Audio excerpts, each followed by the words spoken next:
Hey there, everybody. It is so good to be with you in this final course. For most of you, anyway, this is your last hurrah in the Integrative Health and Wellness program, and so I get the pleasure of spending this time with you at the end. So I feel like I'm always super lucky to be able to teach this class um, and kind of wrap things up, hopefully for you and your experience with us. So this is your official introduction video to the course, and what I'm going to do with this video is go through the syllabus, the course, and really kind of give you some rationale on why we're doing what we're doing in this course. So hopefully this will make sense, and if it does not, of course, just let me know. And we can kind of work through these things.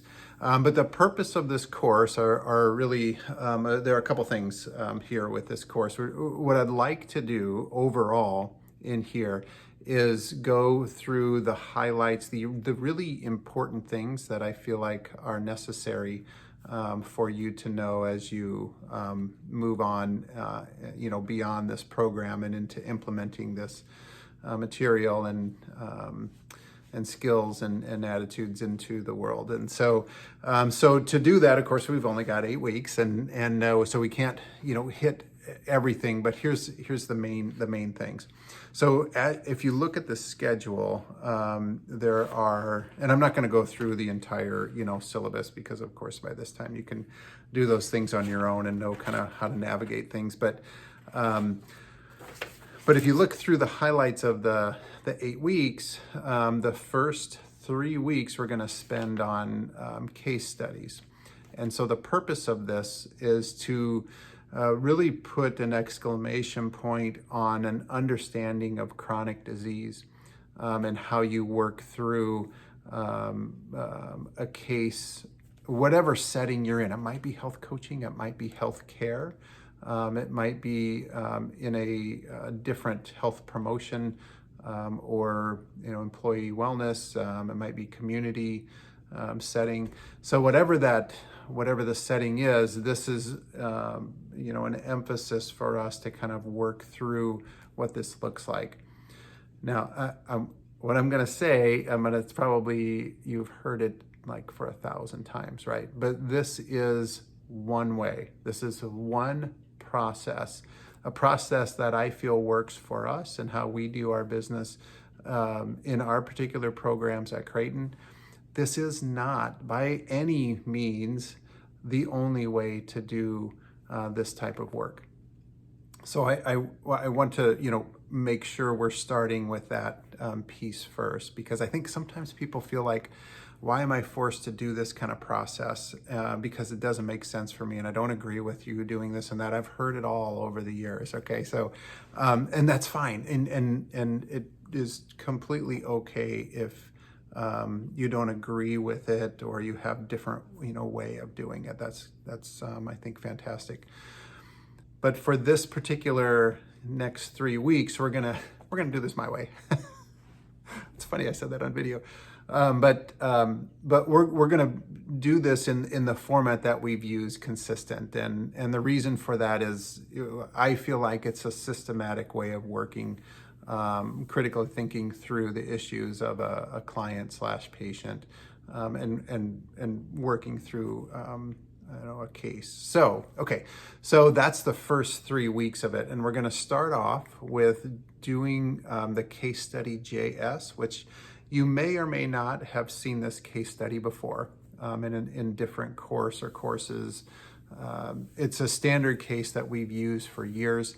It's a primordial level case. Okay, so if you remember what that means is when you work with someone who has, in a patient or client setting, the level of risk factors or the number of risk factors they have gives you an idea of the complexity of the case and how you're going to work through that. And so primordial means that this person doesn't have any risk factors yet. So it's a relatively healthy person. And it's a good place to start, because week 1 and doing the JS case is totally a warm-up. It's like your pre-game warm-up. for week 3 actually. So so it's like you're going out to stretch with JS in this thing. So JS is a primordial case. This person doesn't have any risk factors. If JS had risk factors, like say high blood pressure, then they would be a primary prevention case. So risk factors, and in this case, heart disease, risk factors for heart disease. If it was like high blood pressure or diabetes or something like that. And then if JS had outright cardiovascular disease, whether that was diagnosed clinically or from an event like a myocardial infarction, then you would be in secondary prevention mode. So it kind of gives you an idea of where these cases are leveled. This is the lowest level case that we have in our workbook. And we have a couple primordial cases, but I think JS works pretty well for this particular course.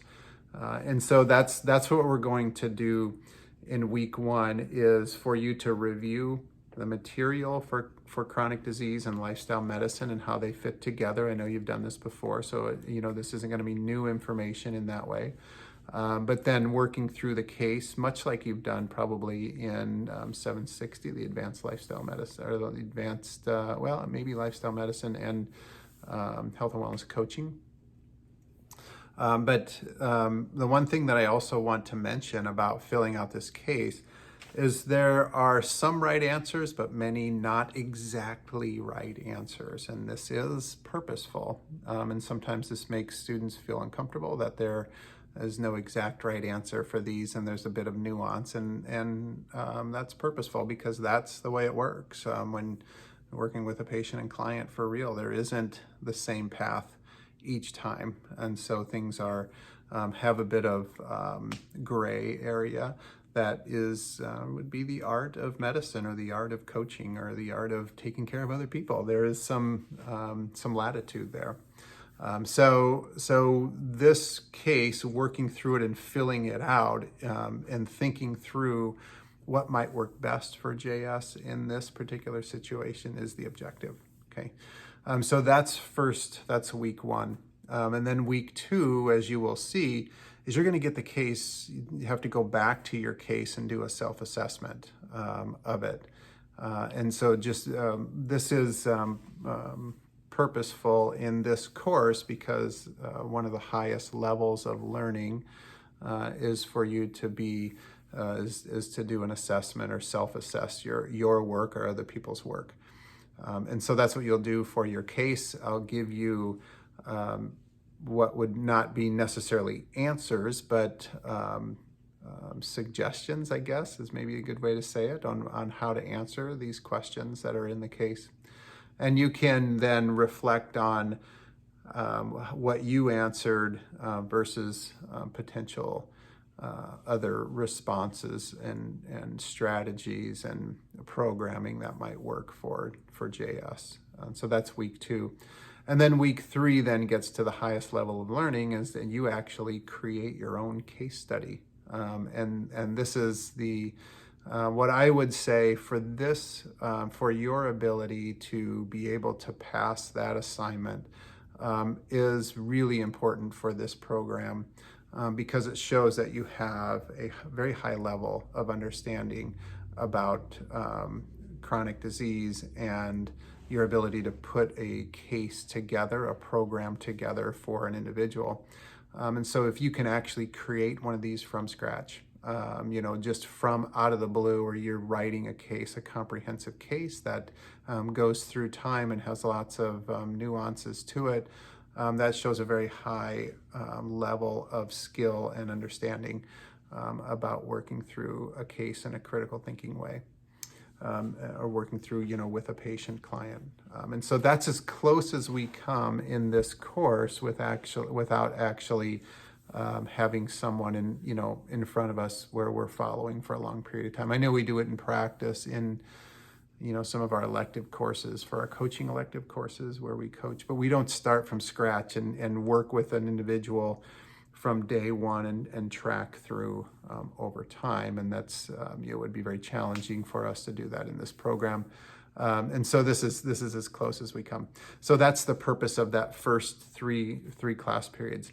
Then we completely change gears. And then so the fourth, fifth, and sixth class period, so the next three, we then tie in social determinants of health with our program, Integrative Health and Wellness. This is also a really, really important piece for us to be able to take away from this program, is that ability to say, I understand how complex it is for people to manage their health given all the social factors that influence health. And so this is important for us as we're working with people, so that we don't just say, okay, you are overweight, so then why don't you just go and lose weight by exercising more and eating less and come back and see me in a few months. And then, if you didn't do it, then if you weren't successful, then then it's all your fault, kind of thing. I'm hoping that no one has that type of attitude, and especially as you leave the program. But it's just really important for us to have this broad perspective of what health means and how it so greatly influences all the people we work with, including ourselves, right? I mean, we feel this ourselves. And so that's why we spend so much time on it throughout the course and keep bringing it back in lots of courses. But then here we will do, kind of a culminating exercises for that. And so we spend 4, 5, and 6, weeks 4, 5, and 6 on that. Then we will do the last two, 7 and 8, work on things that we really haven't touched yet necessarily in other courses, a little bit here and there, but we're going to make an explicit effort into looking at professionalism in integrative health and wellness. And so there's a video series there, and you'll write a paper on professionalism.